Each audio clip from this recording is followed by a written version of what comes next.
Hello everyone. You know, Halloween is a very odd occasion. Personally, I just don't understand it. Kids worshipping ghouls, pretending to be demons, and things on streaming services that are completely inappropriate for younger viewers. Things like the following video. Nothing really seems to bother my viewers, but today's show, which I totally wash my hands of, is really spooky.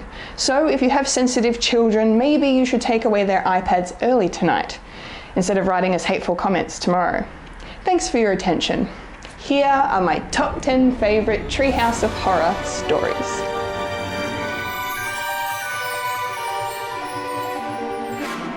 Number 10, Bart's Nightmare.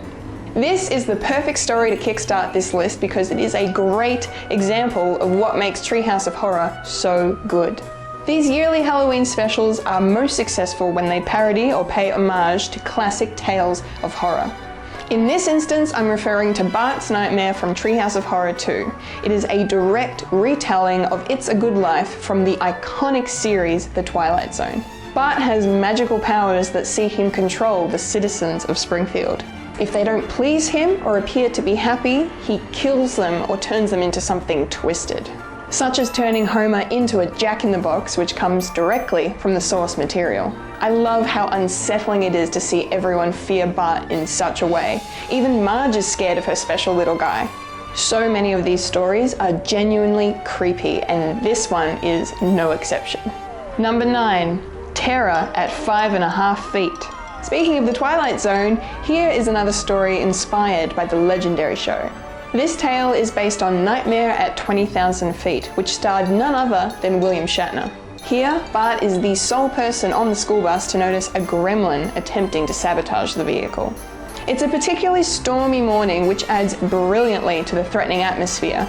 No matter what Bart says, no one believes him, not even Milhouse. He does everything he can to try and stop the gremlin from crashing the bus, causing havoc for his fellow passengers. I love how the story keeps you guessing whether or not Bart is really crazy or if the gremlin actually exists. Bart's insanity is preferable to a monster being real, right? But of course, the gremlin was real, and the ending to the tale is just scary story gold. I'll be home, Bart! Number 8, The Devil and Homer Simpson. Ned Flanders as the devil? It's always the one you least suspect. Talk about one of the best things ever in Simpsons history. This story is a simple one, but it's the way that it's told that makes it worthy of my list. Homer sells his soul for one donut. Because of course he does. Flanders appears, hooves and all, to take him up on the offer. Homer hilariously outwits the devil, but not for long. He has to fight the devil in a demonic courtroom in order to reclaim his soul. The jury includes some notorious evildoers, such as Lizzie Borden, John Wilkes Booth, and the starting line of the 1976 Philadelphia Flyers? Okay then. The result of the trial goes from Homer being tortured in hell with all-you-can-eat donuts to living out his life back on Earth with a donut for a head. This Treehouse of Horror story is definitely one of the classics. Number 7, Bart Simpson's Dracula. Who better to play a vampire than the seemingly immortal and evil Mr. Burns? This story from season 5 has always been one of my favourites. Mostly because I love vampires, and partly because super fun happy slide. Lisa, never easily fooled, tries to warn her family about vampires from the beginning, but to no avail. Bart gets turned into one of the undead after the Simpsons spend an evening with a very Dracula-esque Monty Burns. It's another clever adaptation of a classic tale, inspired heavily by the then recently released Dracula, directed by Francis Ford Coppola. There's a hilarious moment with senile grandpa at the ready with a steak, only to be scared silly when the word vampire is used. It's also highly amusing when Burns returns from death after Homer stakes him just so he can fire him. A great mix of horror and comedy, as per usual. Number 6, Time and Punishment. Whilst this story isn't so scary, there are some great creative and unsettling moments. Time and Punishment comes from Treehouse of Horror 5 and plays excellently with time travel and the butterfly effect. Whilst Homer attempts to fix his weirdly busted toaster, he unwittingly turns it into a time machine. He goes back several times to the age of the dinosaurs and accidentally kills different kinds of wildlife. These range from a mosquito to a fish and the entire dinosaur population. Hysterically, the outcome of each change varies drastically, giving us Elseworlds versions of Springfield. Ned Flanders is the unquestionable lord and master of the world. Maggie is voiced by the legendary James Earl Jones, and of course, the big one, where Homer leaves before it starts to rain donuts. There is just so much fun to be had watching this tale unfold. Number 5, Homer Cubed.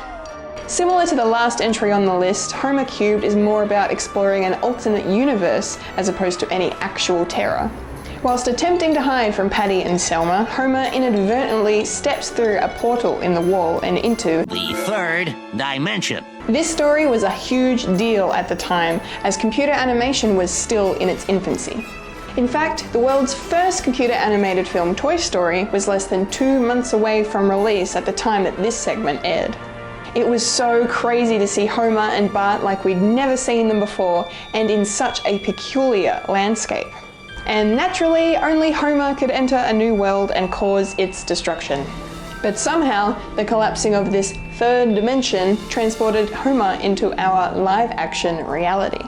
Homer Cubed is hands down one of the most iconic stories of the entire series. Number 4, House of Wax. Only Pierce Brosnan could make the idea of a killer household sound appealing. The Simpsons get the Ultra House 3000 installed after a robot salesman assures Marge her days of housework will be over. Once fitted, their home is unrecognizable, and the Ultra House, voiced by Pierce Brosnan, is in charge. It's all too good to be true until he falls in love with Marge and tries to kill Homer. House of Wax serves as a nod to Stanley Kubrick's classic film 2001: A Space Odyssey. Pierce's face looks like that of HAL 9000, the malevolent malfunctioning AI, and Pierce also leans into HAL's homicidal tendencies. One of my favourite things about The Simpsons has always been the celebrity cameos, and this one is up there amongst the most memorable ones. And for a later Treehouse of Horror episode, House of Wax holds up quite well. Number 3, Citizen Kang.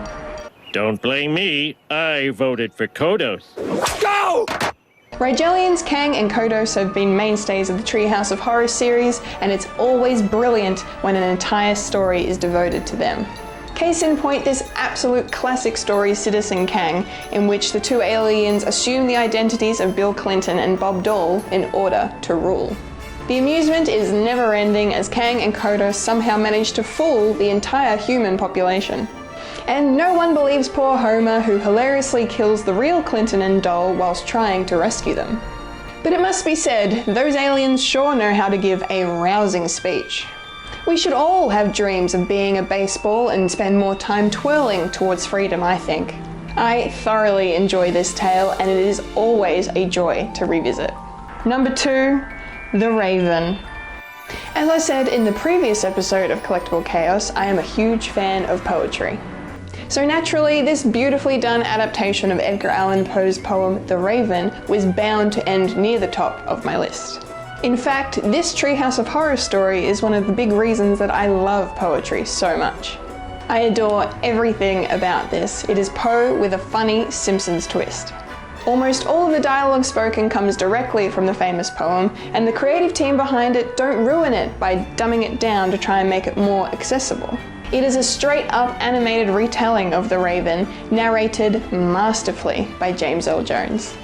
This story actually comes from the very first ever Treehouse of Horror episode that aired all the way back in 1990. The bar was set high right from the beginning of these excellent Halloween specials. Honourable mentions. This list would be incomplete without these awesome honourable mentions. Night of the Dolphin. Only The Simpsons could make dolphins vengeful and sinister. Nightmare on Evergreen Terrace. This Nightmare on Elm Street parody featuring Willie is heaps of fun. Starship Poopers. Jerry, Jerry, Jerry, Jerry, Jerry. Nightmare Cafeteria. Cannibalistic Teachers. Well, that's one way to deal with detention overcrowding. Life's a glitch and then you die. The way Lisa chooses her mum over her dad and brother without hesitation gets me every single time. And my number one favourite Treehouse of Horror story is The Shinning. You've got the shinning. You mean shining? Shh, you wanna get sued? When I sat down to do this list, there was absolutely no way that any other story was going to beat this one for top spot. The Shinning is far and away the best parody / homage that The Simpsons has ever produced. The story sees Mr. Burns enlist the help of the Simpsons family to look after his large property. But after Homer discovers that Mr. Burns took away the two things that would prevent him from going crazy, he does exactly that. The story is of course based on another iconic Kubrick film, The Shining, which was an adaptation of the excellent Stephen King novel, much to the author's chagrin. Homer is beyond brilliant, not to mention creepy as hell in the Jack Torrance role. The things voice actor Dan Castellaneta can do with his larynx in this episode are just nuts.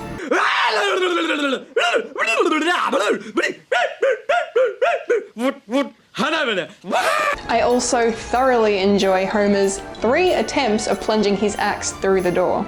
I could watch The Shinning over and over, which is exactly why it is my number one favourite Treehouse of Horror story.